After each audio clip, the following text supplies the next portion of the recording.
Solo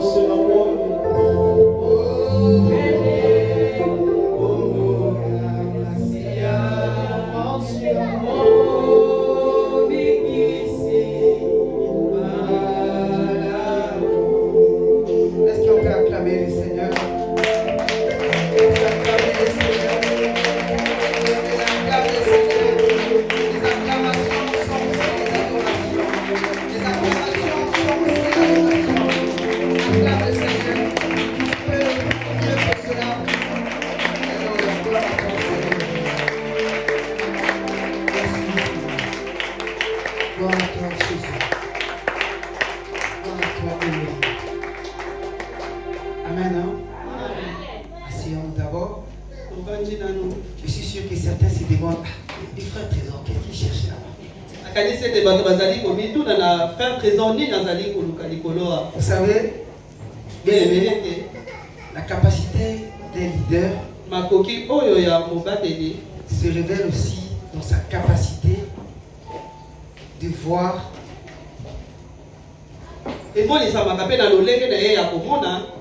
c'est-à-dire la force cachée dans un fils. Un leader est un bon leader lorsqu'il a la capacité de voir la capacité cachée. Je me suis battu avec cette décision. J'ai essayé de mon mieux pour éviter cela. Le papa avait déjà pris sa décision que ça allait être moi qui devais intervenir aujourd'hui.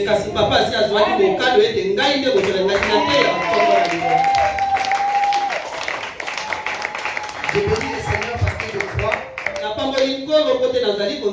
qu'il a certainement vu quelque chose en moi qui moi. Et pour cela, je lui serai toujours reconnaissant. Parce que je le dis toujours, vous savez, pour un appelé de Dieu, la chair,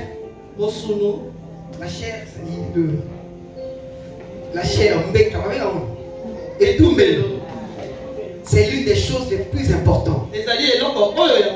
Donc un appelé de Dieu ne cède pas sa chair à n'importe qui. Et lorsqu'un appelé de Dieu cède sa chair à quelqu'un,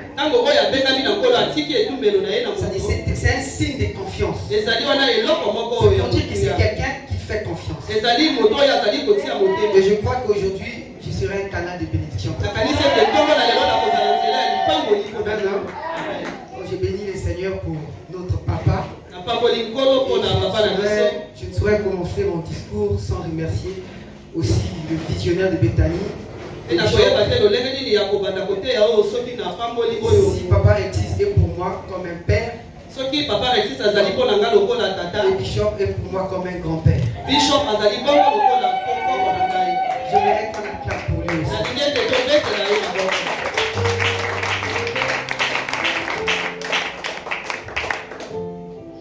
Et je bénis le Seigneur pour toi aussi qui a répondu présent à ce culte, qui a honoré ce culte par sa présence. Que Dieu se souvienne de toi aussi. Amen. Est-ce que vous pouvez acclamer pour vous?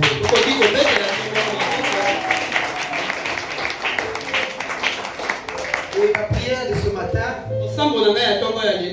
est que Dieu me donne la force par son esprit de transmettre fidèlement ce qu'il a mis dans mon cœur. Et je suis sûr et certain que cela va bénir quelqu'un ce matin. Amen. Amen. Alors, déjà, moi dans mes interventions, j'aime qu'on ait un sujet qui devient comme un choc pour nous que nous allons développer. Voilà pourquoi j'aime toujours donner des chants, donner des thèmes, pour que nous soyons sur ce que nous allons. Alors le thème de mon intervention ce matin, c'est les problèmes de l'église actuelle. Les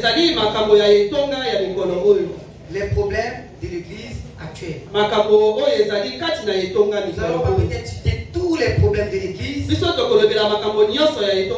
parler de quelques problèmes qui minent l'église aujourd'hui. Quelques problèmes qui gangrènent l'église aujourd'hui.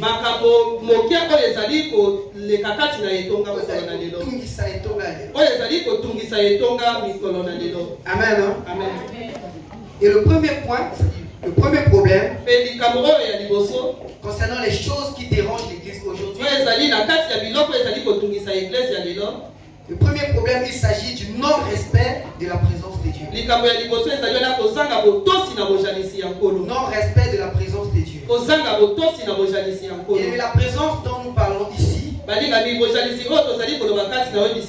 s'agit de la présence de Dieu par approbation. Parce que parlant de la présence de Dieu, il existe beaucoup de présences de Dieu. Plusieurs sortes, s'il faut le dire, de présence de Dieu. Il y a la présence de Dieu par nature. Parce que Dieu est omniprésent.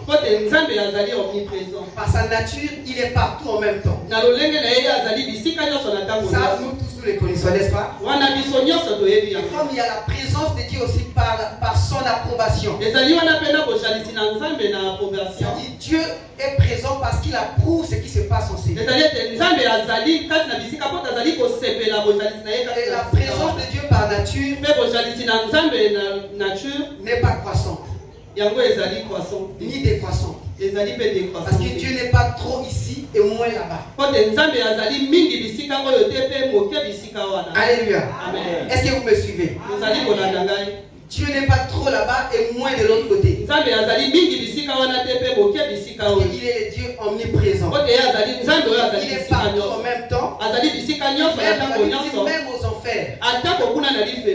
Et la présence de Dieu par approbation, c'est une présence qui peut être croissante, qui peut être décroissante. Tout dépend de ton niveau spirituel ou de ta maturité. Donne-moi un amen.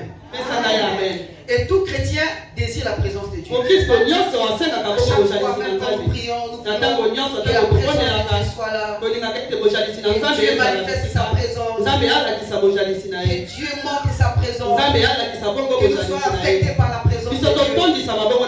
Et bien, mais une chose est vraie. La présence de Dieu que nous cherchons n'est pas un fait hasard. La présence de Dieu que nous voulons tout le temps. Un prix à payer. Alléluia. Amen. Quand tu pries, tu veux que Dieu se manifeste. Tu veux que Dieu manifeste sa présence. Et cette présence que nous cherchons a un prix à payer.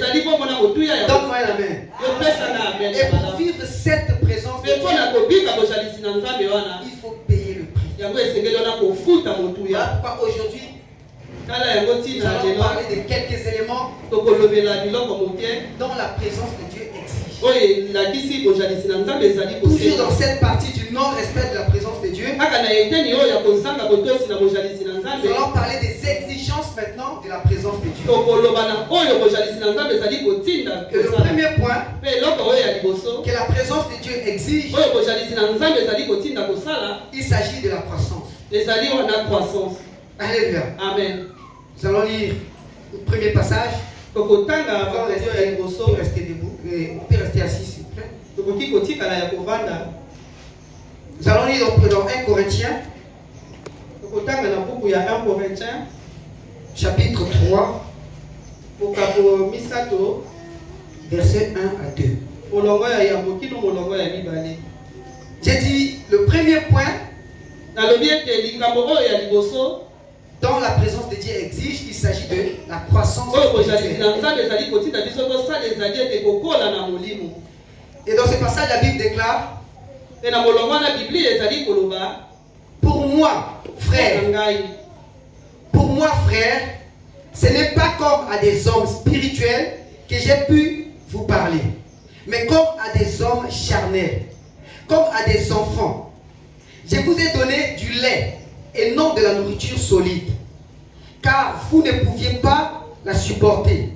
Et vous ne pouvez même pas à présent, parce que vous êtes encore charnel.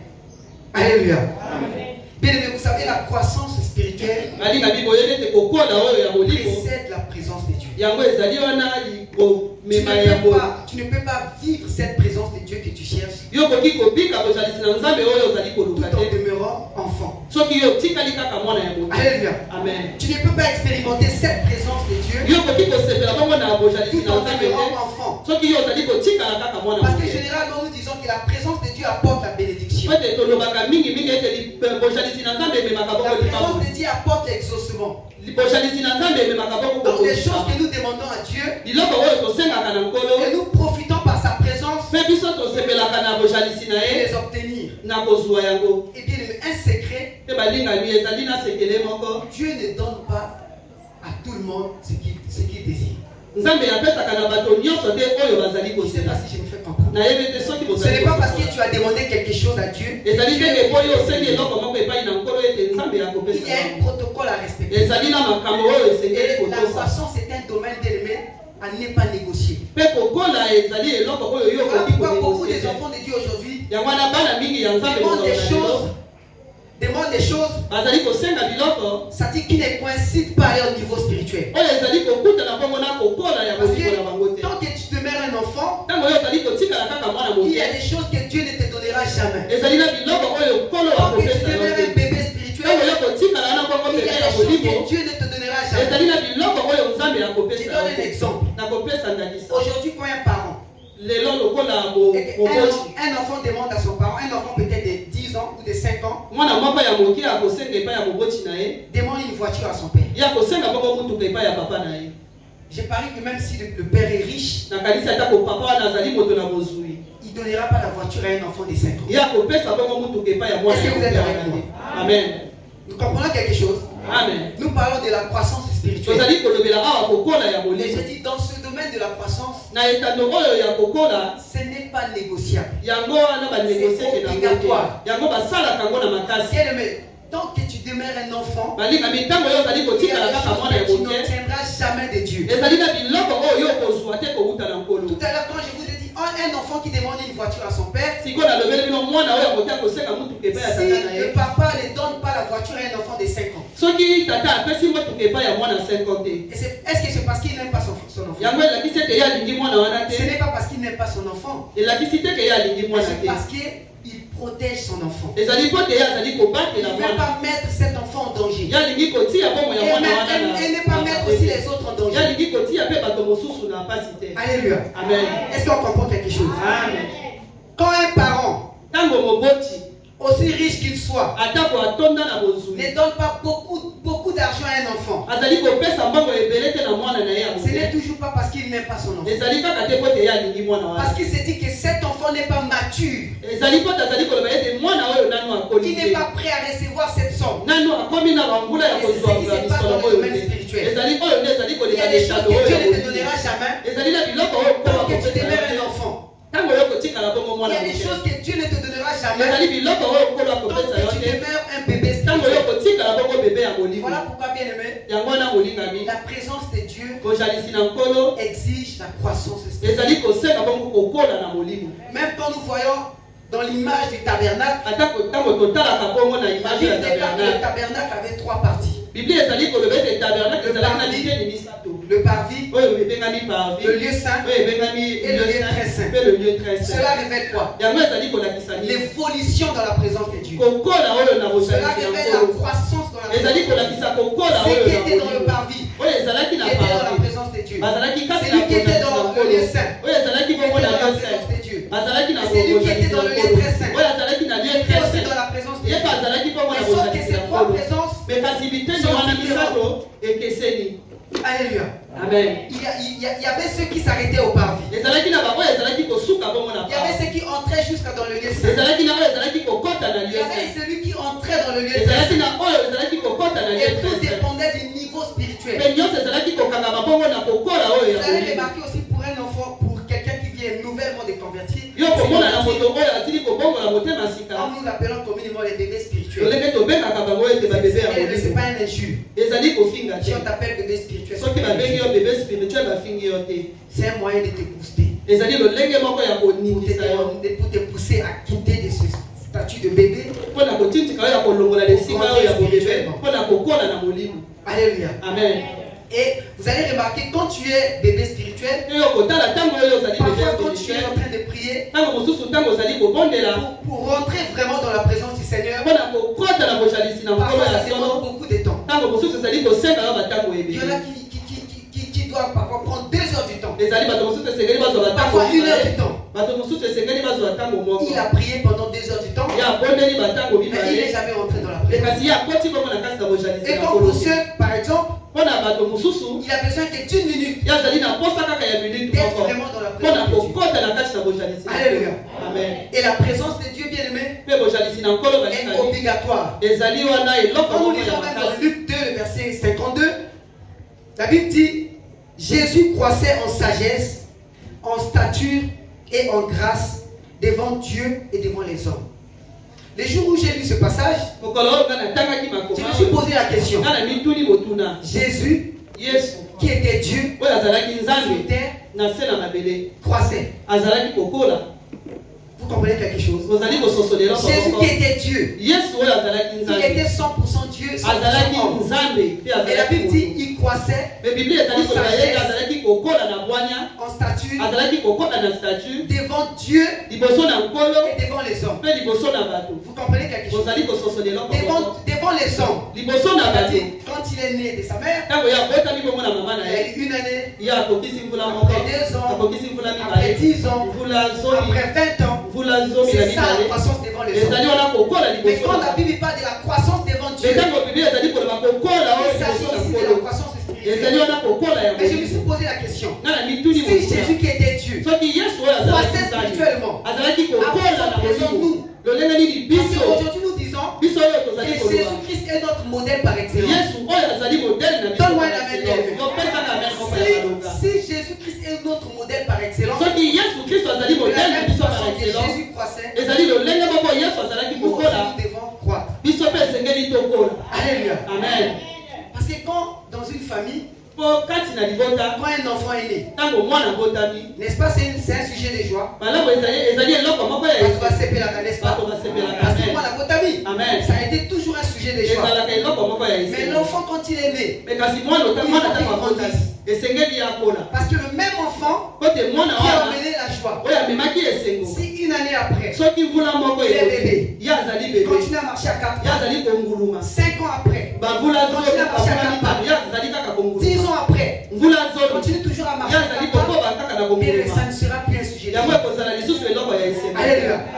Ça ne sera plus un sujet de joie. Amen. Pour un parent normal, n'est-ce pas? C'est la même chose qui se passe dans le spirituel. Quand tu ne grandis pas bien aimé, tu es triste pour ton sort. Quand tu ne grandis pas spirituellement, tu es triste pour toi. Donne-moi un amen. Et l'exigence de la présence de Dieu, la présence de Dieu exige la croissance. Et le deuxième point, nous allons lire dans Exode 3, Exode chapitre 3. Rapidement. Exode chapitre 3, le verset 3 à 5. J'ai lu la parole de Dieu, nous connaissons cette histoire. La Bible dit, Moïse dit, je veux me détourner pour voir quelle est cette grande vision et pourquoi les puissants ne se consument point. L'Éternel vit qu'il se détournait pour voir, et Dieu l'appela du milieu du buisson. Et Dieu dit, Moïse, Moïse. Et il répondit, me voici. Dieu dit, n'approche pas d'ici, ôte tes souliers de tes pieds, car le lieu sur lequel tu te tiens est une terre sainte. Alléluia. Amen. Mais lorsque la présence de Dieu, lorsque tu es dans la présence de Dieu, tu dois aimer la sainteté. Alléluia. Amen. Lorsque tu aimes la présence de Dieu, tu dois aimer la sainteté. Tu ne peux pas aimer le buisson ardent sans aimer enlever les chaussures. Alléluia. Parce que vous savez, les chaussures en soi, c'est les parties de notre habillement qui sont en contact avec la terre. Les parties de notre habillement qui sont en contact avec la saleté. Et dans cette histoire, quand Moïse s'approchait du buisson, pourquoi les buissons ne se consument pas? La Bible dit que le buisson, c'était la présence de Dieu. Ne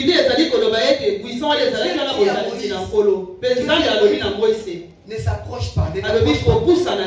Ôte tes souliers. Parce que là où tu te tiens, c'est une terre sainte. Et cela nous enseigne quoi? Que la présence de Dieu exige affiche la sainteté. Quand tu viens dans la présence de Dieu, sanctifie-toi. Lorsque tu viens dans la présence de Dieu, lave-toi. Quand même nous prions, c'est pas en vain, c'est pas une routine spirituelle. Quand nous demandons d'abord de se repentir. Alléluia. Amen. Quand on nous demande, quand tu vas prier, réponds-toi d'abord. Cette procédure n'est pas une routine spirituelle. En soi, c'est parce que la présence de Dieu exige la sainteté. Alléluia. Amen. Je vous vois, c'est comme si vous êtes devenus crispés. Amen. J'aime le victoire réactif. Amen. Je veux sentir que vous êtes en train de me comprendre. Alléluia. Amen. Et quand tu appelles Moïse du milieu du buisson, il dit à Moïse, ne t'approche pas. Maintenant, posons-nous une question.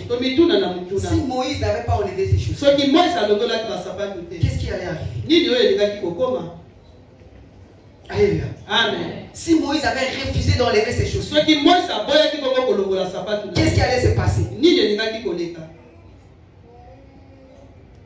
Parfois Dieu allait le frapper. Parfois le buisson allait le tuer. Vous voyez? Mais aujourd'hui, bien aimé, ce qui se passe à l'église, un problème sérieux à l'église. Les gens ne respectent plus la présence de Dieu. Les gens viennent dans la présence de Dieu avec des chaussures. Bien, mais il y en a ceux qui n'ont pas compris ce principe. Ils viennent dans la présence de Dieu. Ils enlèvent les chaussures. Ils rentrent avec leur cœur. Cette image, bien aimée, l'image, ça dit l'explication de ce principe, c'est sanctifier, ça dit sanctifier ton cœur. Il ne s'agit pas des sandales physiques. Il ne s'agit même pas des chaussures physiques. Ceux qui n'ont pas compris ce principe partent dans la présence de Dieu en laissant les sandales dehors et entrent avec les mauvais cœurs. Alléluia. Amen. Amen. Amen. Et bien, mais posons-nous une question. Il y en a aujourd'hui qui viennent dans la présence du Seigneur, même avec les bottes. Alléluia. Amen. C'est ça. Même avec les bottes. Ça dit des gens qui n'acceptent pas d'ôter les chaussures. Mais ils aiment en même temps la présence de Dieu. Mais le principe dit quoi? Quand tu aimes la présence de Dieu, quand tu veux la présence de Dieu, tu dois être capable d'ôter tes chaussures. Capable de se sanctifier dans la présence de Dieu. Alléluia. Amen. Et là, cela nous enseigne encore le respect et la révérence. Alléluia. Amen. Cela nous enseigne le respect et la révérence. Mais vous savez, quand nous venons ici, c'est un cadre idéal qui nous convainc que nous sommes dans la présence de Dieu. Quand tu viens à l'église, tu dois savoir que tu es dans la présence de Dieu. Il y en a ceux qui viennent dans la présence de Dieu. Quand vous partez dans un bar, quand vous venez dans un club, quand vous venez dans une boîte, qui ne respectent même pas la présence de Dieu. Quand on se lève, il ne se lève pas. Devant le maire, il ne lève pas le maire. Adorant, il n'adore pas. Acclamant, il n'acclame pas. Bien aimé, c'est le non-respect de la présence. Alléluia. Il y en a même bien aimé qui chic dans la présence de Dieu.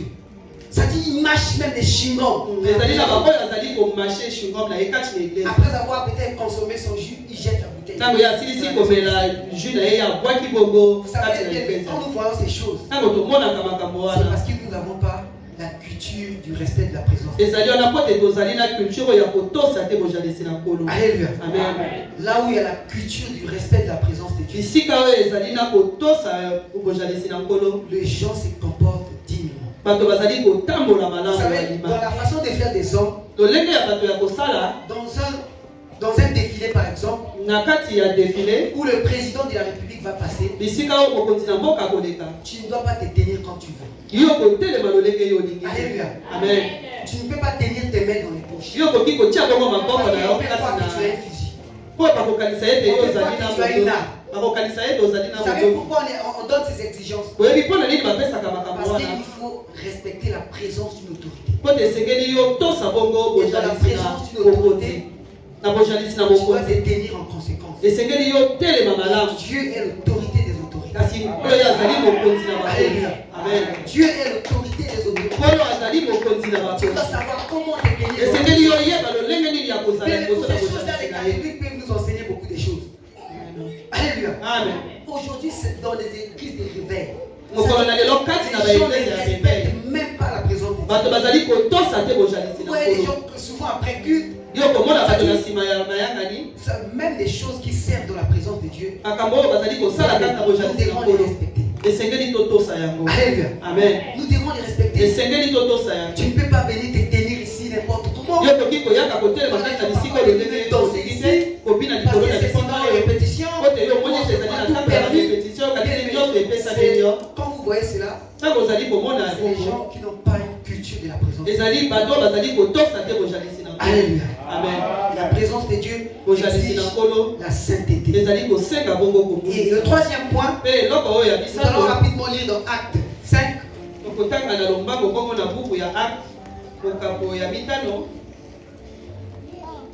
Acte 5, à partir du premier verset jusqu'au verset 5. Je lis la parole de Dieu. Amen. La Bible dit, mais un homme nommé Ananias, avec Saphira sa femme, vendit une propriété et retint une partie du prix. Sa femme le sachant, puis il apporta le reste et le déposa aux pieds des apôtres. Pierre lui dit, Ananias, pourquoi Satan a-t-il rempli ton cœur au point que tu montes au Saint-Esprit et que tu aies retenu une partie du prix du champ? S'il n'ait pas été vendu, ne te restait-il pas?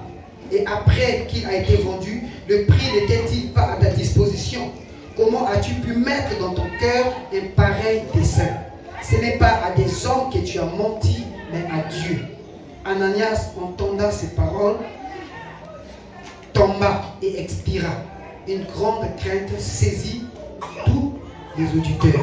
Parole du Seigneur. Amen. Bien-aimés, cela nous enseigne quoi? Quand vous venez dans la présence de Dieu, dites la vérité. Alléluia. Amen. La présence de Dieu exige la vérité. Dans cette histoire, Ananias et Saphira, ils sont venus voir les apôtres. Ils ont fait un vœu. Ils ont dit, nous voulons donner, nous voulons vendre notre parcelle et donner tous les montants. Je prends un exemple. Si c'était 100 000, ils ont dit, nous allons vendre cette parcelle et donner tous les 100 000. C'est eux-mêmes qui ont dit. Et après avoir vendu la parcelle, ils ont enlevé la moitié d'argent et ils sont venus déposer la moitié au pied des dieux. Et Pierre, le sachant par l'Esprit de Dieu, demande à Ananias, est-ce que c'est tous les montants que tu as vendu la parcelle? Ananias dit oui. Et pendant qu'il montait, Dieu était là. Alléluia. Amen. Le Seigneur était là. Voilà pourquoi, bien aimé, quand nous voyons le jugement de Dieu par rapport à cette histoire, et on se dit que dans la présence de Dieu, il n'y a pas seulement la bénédiction. Dans la présence de Dieu, il y a aussi le jugement. Alléluia. Amen. Les deux choses sont dans la présence de Dieu. Quand nous aimons la présence de Dieu, nous pensons seulement que la présence de Dieu nous emmène la bénédiction. La présence de Dieu nous emmène l'exaucement. En réalité, bien aimé, dans la présence de Dieu, il y a la bénédiction, il y a aussi le jugement. Alléluia. Amen. Lorsque vous venez dans la présence de Dieu, dites la vérité. Oui, bien-aimé, dites la vérité. Même en priant, dis ce que tu as fait. Dis ce que tu es. On ne se cache jamais dans la présence de Dieu. Même quand vous apportez les dîmes, dites la vérité. Oui, bien-aimé, il y en a ceux qui apportent les dîmes. Ils devaient peut-être apporter une dîme de 100 000. Mais il emmène 50 000. Et il écrit dîme. Alors qu'il sait que ce n'est pas le montant. Alors qu'il sait que ce n'est pas la dîme. Mensonge de la présence du Seigneur. Il y en a même ceux qui font des vœux. Il fait un vœu d'apporter peut-être 20 000 dans la présence du Seigneur.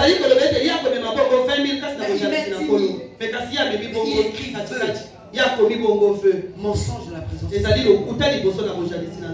La présence de Dieu exige la vérité. Dites la vérité quand vous venez dans la même dans les cures d'âme.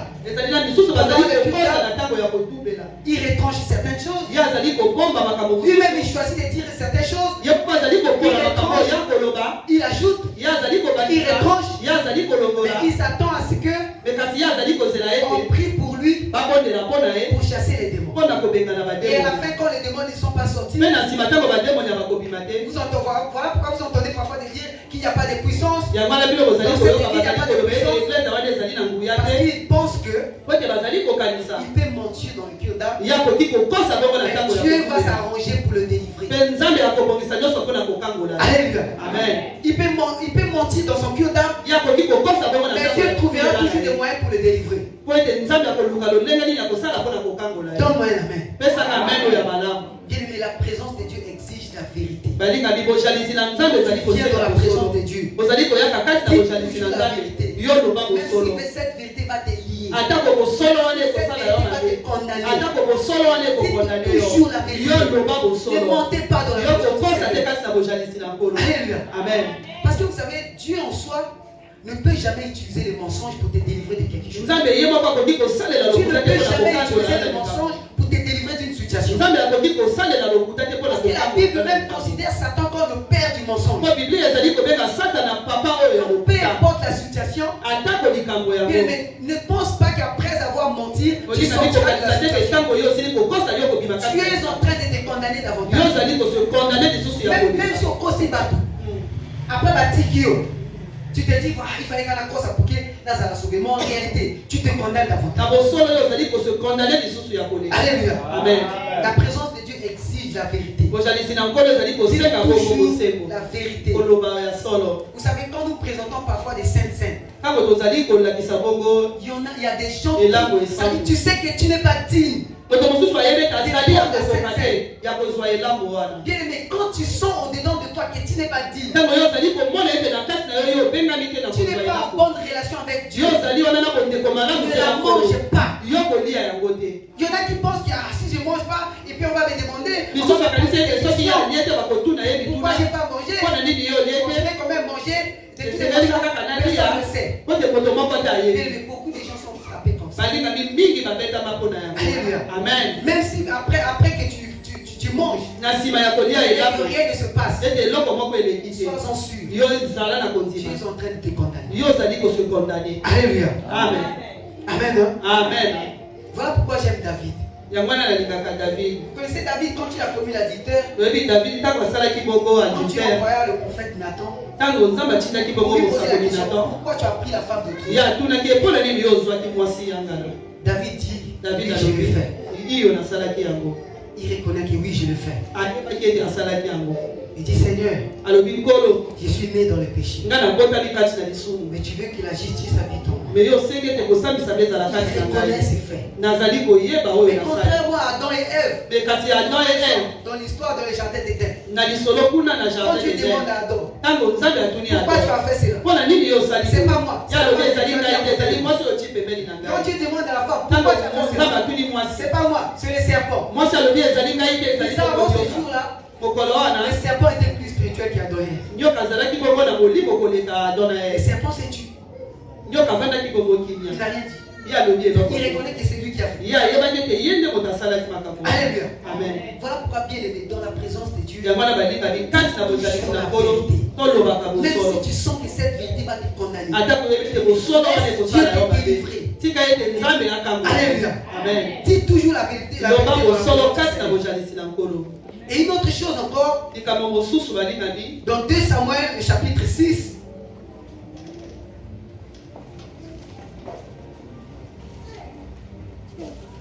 Samuel, le chapitre 6, à partir du verset 5 à 8. Je lis la parole de Dieu. David dit, David et toute la maison d'Israël jouaient devant l'Éternel de toutes sortes d'instruments de bois, des cypres, des harpes, des huttes, des tambourins, des sistres et des cymbales. Lorsqu'ils furent arrivés à l'heure des Nazons, Uza étendit la main vers l'arche de Dieu et le saisit parce que le bœuf les faisait pencher. La colère de l'Éternel s'enflamma contre Uza et Dieu le frappa sur place à cause de sa faute. Uza mourut là, près de l'arche de Dieu. David fut irrité de ce que l'Éternel avait frappé Uza d'un tel châtiment. Et ce lieu a été appelé jusqu'aujourd'hui Péret Uza. Alléluia. Mais nous voyons dans cette histoire pourquoi Dieu tue quelqu'un. Parce que l'arche était chez Obed-Edom. L'arche a béni Obed-Edom. Et l'arche était en train de rentrer chez les enfants d'Israël. Et pendant qu'ils transportaient l'arche, ils étaient en train de jouer des instruments. Pendant que l'arche avançait, l'arche était portée par les animaux mis sur un coffre. Et la Bible dit, pendant que l'arche avançait, Isa est venu. Parce que l'arche était en train d'avancer. Nous voyons quand, naturellement, quand vous mettez un coffre sur un chariot, des cartes, par exemple, quand le chariot avance, quand ça arrive à un endroit où il y a une pente, naturellement, le chariot va se pendre, n'est-ce pas? Et le coffre qui est sur le chariot, naturellement, va tomber. Et ça s'explique aussi. Et la Bible dit, pendant que les chariots avançaient, l'arche de Dieu qui était en or, c'était sur le point de tomber. Et Uza, qui avait des bonnes intentions, parce qu'en réalité, il s'est dit l'arche de l'Éternel qui est en or. Ça peut avoir des écratitudes. La présence de Dieu était dedans. Quand il venait toucher l'arche, il avait des bonnes intentions. Et la Bible dit, quand tu touches, Dieu le frappe. Alléluia. Amen. J'ai pas compris. Dieu, quelqu'un qui voulait t'aider, quelqu'un qui ne voulait pas que ton arche tombe, l'arche qui représentait la présence de Dieu, qui était en or. Bien aimé, il avait des bonnes intentions. Mais la Bible déclare, quand tu touches l'arche, Dieu le frappe. Alléluia. Amen. Vous savez, vous ne vous posez pas la question. Mais pourquoi Dieu avait tué? Vous savez pourquoi? Parce que l'obéissance vaut mieux que les sacrifices. Parce que Uza n'était pas lévite. Parce que dans la Bible déclare seul le lévite avait le droit de toucher à l'arche. Seul le lévite avait le droit de toucher à l'arche. C'est-à-dire Uza n'était pas mandaté à toucher à l'arche. C'est pour dire que bien aimé, on n'aide pas Dieu. Alléluia. On n'aide pas Dieu. Voilà pourquoi on l'appelle El Shaddai, Dieu de toute suffisance. On n'aide pas Dieu. C'est pour dire qu'à l'église, dans la présence de Dieu, il faut respecter l'autorité établie. Il faut respecter les limites de ta fonction. Dieu est autosuffisant. Dieu est Shaddai. Le Dieu de toute suffisance. C'est comme pour dire quelqu'un qui se réveille un bon matin, dire qu'il y a beaucoup des âmes gens meurent dans le monde. Dieu ne m'appelle pas. Je m'appelle moi-même. Je deviens pasteur. J'ouvre l'église. Bien, mais tu vas mourir. Alléluia. Amen. Tu vas mourir. Parce qu'on n'aide pas Dieu. C'est ça. Donc, c'est dans cette histoire, je n'ai jamais compris. Ce châtiment que Dieu avait réservé à Isaac, c'est pour dire que, bien aimé, quand tu es dans la présence de Dieu, tu dois respecter l'autorité établie. Tu ne peux pas venir t'asseoir ici si tu n'es pas pianiste. Tu n'es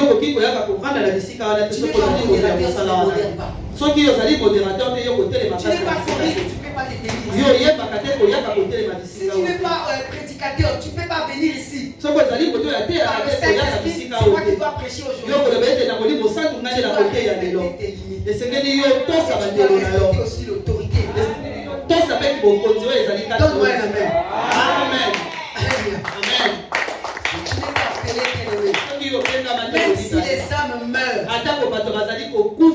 dans les choses de Dieu, on ne s'autoproclame pas. Ce qui est arrivé à Isaac, parce qu'il s'était autoproclamé lévite. Alléluia. Amen. C'est ça le problème à l'église aujourd'hui. Dieu respecte la présence de Dieu. Tu as des responsabilités, mais tu viens comme on veut. Quand tu veux. Alléluia. Amen. La manque du respect de la présence du Seigneur. Manque, il y a culture, il y a respect, il y a présence d'Anzali. Amen. Et le deuxième problème, je vais chuter par là. Il s'agit de l'indiscipline de la langue. Quand nous parlons de la langue aujourd'hui, c'est pour dire que l'utilisation de la langue fait partie de la sanctification. Alléluia. Amen. Si on parle de ce sujet aujourd'hui, c'est parce que l'utilisation de la langue fait partie de la sanctification. Tu ne peux pas te sanctifier sans sanctifier ta langue.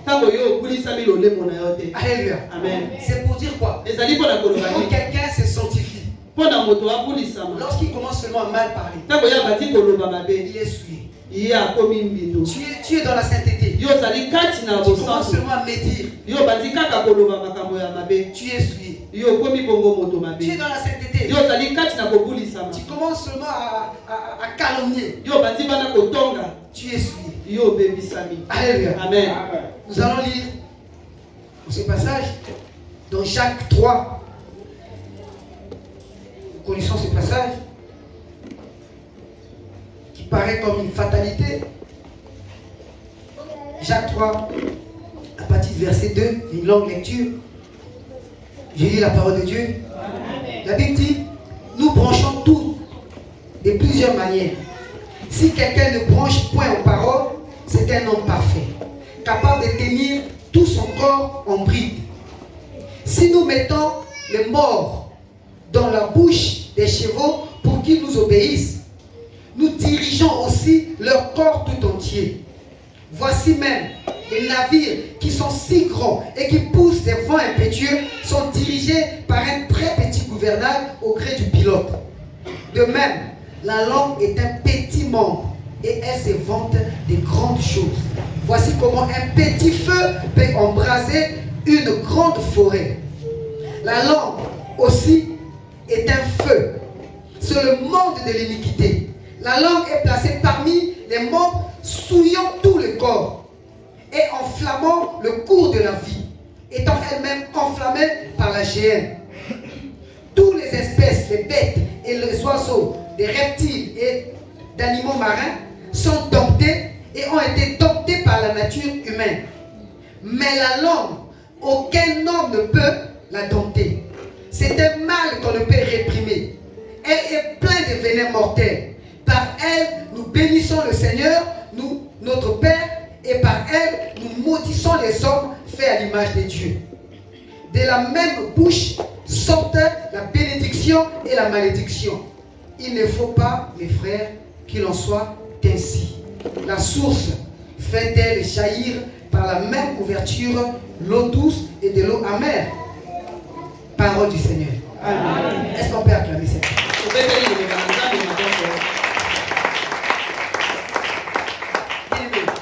Les jours où j'ai lu ce passage, la Bible dit la langue était mal irréprimable, c'est-à-dire un mal qu'on ne peut réprimer. Quelque chose qu'on ne peut pas dompter. Le jour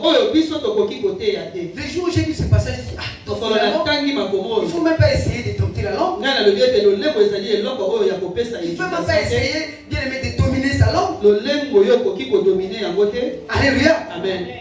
Mais en lisant ce passage, on croirait que c'est une fatalité. On pense même que c'est une chose impossible. Amen. Alléluia. Amen. Donc c'est quelque chose que tu ne peux même pas essayer. C'est déjà une peine perdue. Mais quand nous lisons, à partir du verset 11 et 12, la Bible dit, la source peut-elle jaillir par la même ouverture de l'eau douce et de l'eau amère? Un figuier, mes frères, peut-il produire des oliviers? Ou une vigne de figuier? De l'eau salée ne peut pas non plus produire de l'eau douce. C'est pour dire quoi? Si la Bible nous reproche d'avoir des langues non domptées, c'est pour dire que dans la Bible, il y a la capacité de dompter la langue en Jésus par l'Esprit. Alléluia. Amen. Vous êtes avec moi? Et quand une langue n'est pas domptée, elle manifeste beaucoup de maladies. C'est l'une des choses qui est en train de tuer l'église aujourd'hui. L'une des choses qui est en train de détruire l'église. C'est un défaut qui est subtil. C'est-à-dire qu'ils ont monde à la tête. Alléluia. Amen. Pendant que nous pensons que nous sommes en harmonie avec Dieu, mais quelquefois nous sommes en combat avec Dieu. Aujourd'hui à l'église, les chrétiens peuvent abandonner tout péché.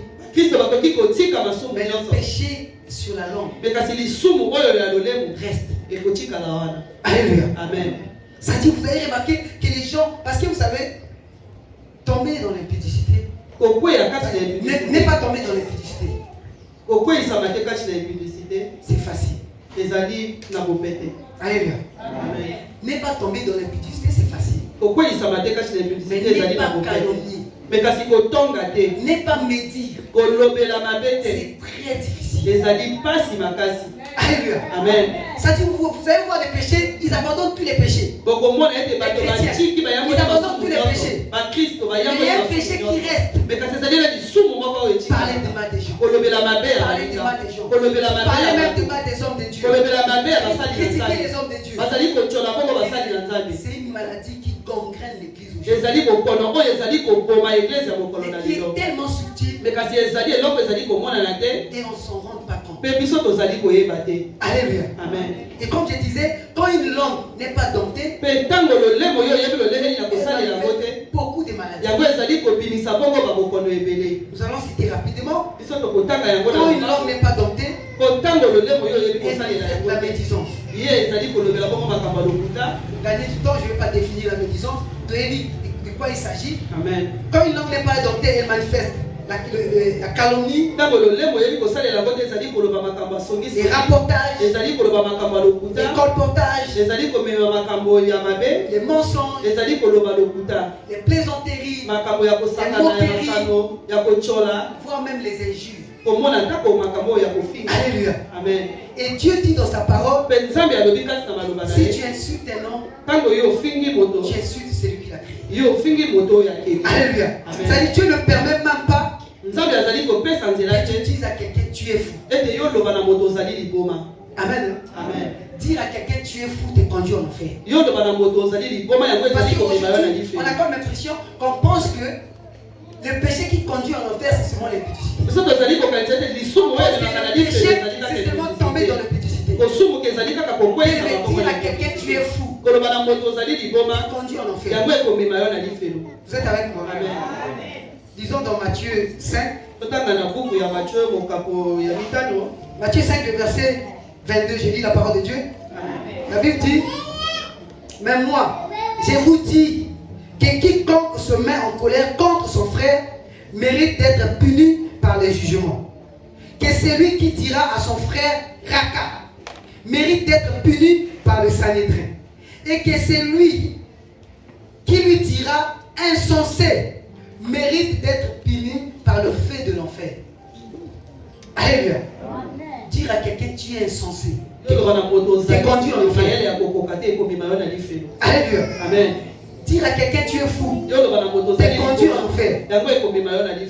Amen. Amen. Voilà pourquoi les gens attendent le ciel. Ils seront surpris de rater l'enlèvement. Parce qu'ils pensent que c'est seulement l'impétuosité qui conduit en enfer. Alléluia. Amen. Et à cause de ces maladies de la langue, beaucoup des amitiés sont détruites. Beaucoup des églises même sont anéanties. Beaucoup des ministères sont anéantis. Il y a même des couples qui sont détruits. Des familles qui sont disloquées. À cause de l'indiscipline de la langue. Tout permis. On voit parfois des chrétiens parler mal des hommes de Dieu. Alléluia. Amen. Et certains pensent même qu'ils ont le droit de parler du mal de ceux qui ont fait du mal. Alléluia. Amen. Ça dit quelqu'un qui est en train de parler un frère a fait du mal. Oui. Mais quand tu es en train de répandre cette nouvelle, c'est pour quel but? Est-ce que c'est pour l'aider? Ou encore c'est pour détruire davantage? Alléluia. Amen. Et ce péché a pris place à l'église. Et c'est tellement subtil. Les gens ne remarquent pas. Alléluia. Amen. L'église est remplie de calomniateurs. Amen. Amen. Ça dit au moins Atika impudicité. Atika Babasu Mounion soit là de Dieu. Atika. Mais pour tendre. Bien aimé. Quand j'ai lu ce passage, écoutez, nous allons revenir sur ça. Écoutez bien ce que la Bible dit. Nous branchons tous de plusieurs manières. Mais si quelqu'un ne branche point en parole, c'est un homme parfait. Alléluia. Ça dit la Bible considère comme un homme parfait. C'est lui qui ne pêche pas par sa bouche. Alléluia. Amen. Je me suis dit, pas celui qui prie beaucoup. Pas celui qui gêne beaucoup. Non. Mais c'est lui qui ne pêche pas par sa bouche. Et Dieu le considère comme un homme parfait. Vous savez pourquoi? Pourquoi Dieu considère celui qui ne pêche pas par sa bouche comme un homme parfait? Parce qu'il a fait que tout le monde n'a pas la capacité de faire. Alléluia. Amen. Celui qui ne branche pas en parole est un homme parfait. Capable de tenir tout son corps en bride. Le verset 3 dit, si nous mettons les remords dans les bouches des chevaux pour qu'ils nous obéissent, nous dirigeons aussi leur corps tout entier. Ça veut dire quoi? Les remords, ce sont des fils qu'on met sur les chevaux. Quand quelqu'un de part et d'autre. S'il tire à gauche, je vais à gauche. S'il tire à droite, je vais à gauche. C'est pour dire quoi? Ta bouche, c'est le volant de ta vie. Amen. C'est le volant de ta vie. Et la Bible continue en disant, voici même les navires qui sont si grands et qui poussent des vents impétueux sont dirigés par un très petit gouvernail au gré du pilote. Le gouvernail, c'est quoi? Quand nous voyons les gros bateaux, c'est le siège où il y a le volant qui conduit les bateaux. Vous pouvez voir un bateau même de 100 mètres. Mais le volant, parfois c'est quelque chose, parfois de 15, de 1 mètre ou de 50 cm. Alléluia. Amen. Et tout ce bateau, le grand bateau là, est dirigé par ce petit volant. C'est pour dire quoi? Ta bouche est le volant de ta vie. Alléluia. Amen. C'est ta bouche qui conduit ta vie. Bien aimé, quand j'ai fait la formation sur la conduite, j'ai appris à respecter le volant. Parce que quand vous faites la formation sur la conduite, on vous dit de respecter le volant. Quand tu es au volant, c'est comme si c'est ta vie qui est au volant. Si tu ne respectes pas le volant, tu détruiras ta vie. Alléluia. Amen. Respecte le volant de ta vie. Amen. Amen. Ta bouche est le volant de ta vie. Va à gauche, tu tombes. Va à droite, tu tombes.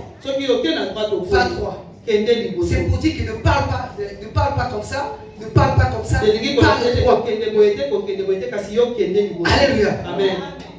Et la Bible continue en disant, de même, la langue est un petit membre et qui se vante des grandes choses. Voici un petit feu qui peut embraser une grande forêt. Bien aimé, un homme, on ne peut jamais être vantard ni orgueilleux sans la langue. Un homme ne peut pas être vantard sans la langue. Vous pouvez venir comme ça devant un homme, tant qu'il n'a pas parlé, vous ne le connaissez pas. Alléluia. Ça dit, au moment où la moto bien habillé, en costume, tu le respectes parce qu'il est bien habillé. Tu lui donnes déjà du respect parce que tu te dis, bon, c'est un homme responsable. Mais lorsqu'il commence à parler, mais ce qui sort de sa bouche va déterminer ce qu'il est. Alléluia. Amen. Tu es même capable de dire qu'il est fou. Amen. Amen. Il est en costume. Mais on le traite de fou par rapport à ce qui sort de sa bouche. Est-ce que vous êtes avec moi? Amen. Donc la langue est un petit membre. La Bible dit un petit membre. Ça dit c'est même le plus petit membre du corps. Mais la Bible dit un petit membre. C'est un petit membre. Elle se vante des grandes choses. Voici comme un petit feu qui peut embraser tout un grand forêt. C'est pour dire quoi? Rien que par ta langue, tu peux te détruire tout entier. Alléluia. Amen. Aujourd'hui, les gens parlent mal même des hommes de Dieu. Tu es en train de parler mal d'un homme de Dieu, mais qui dans le secret prie pour toi. Et lorsqu'il vient devant vous, il dit que Dieu vous bénisse. Et cette bénédiction, quand il vient, il est toujours en train de parler mal de Dieu. Tu seras maudit. Cette bénédiction va se transformer en malédiction. Et je vous donne un secret.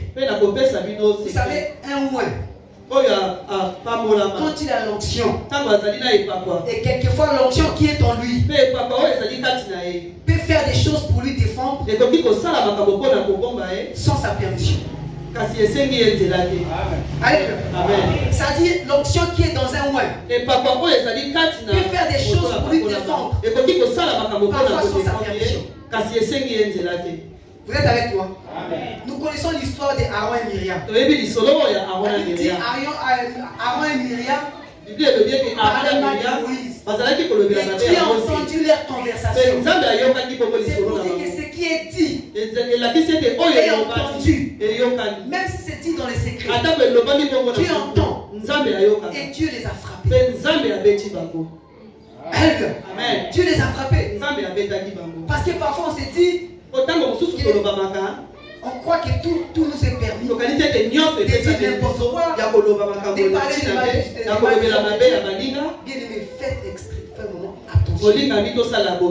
Faites très attention. Ne mettez pas vos bouches dans des histoires des gens. Ne mettez pas surtout dans des affaires des hommes de Dieu. Il a ouvert trois garçons, il a l'internet. Allez, et bien aimé, dans l'histoire de répandre la mauvaise nouvelle, très rapide. Amen. Bateau va me faire autant. Rapide. Il voit parfois un homme de Dieu qui sort d'un hôtel avec une femme. Il ne connaît pas sa femme, mais il connaît l'homme de Dieu. Et il va directement.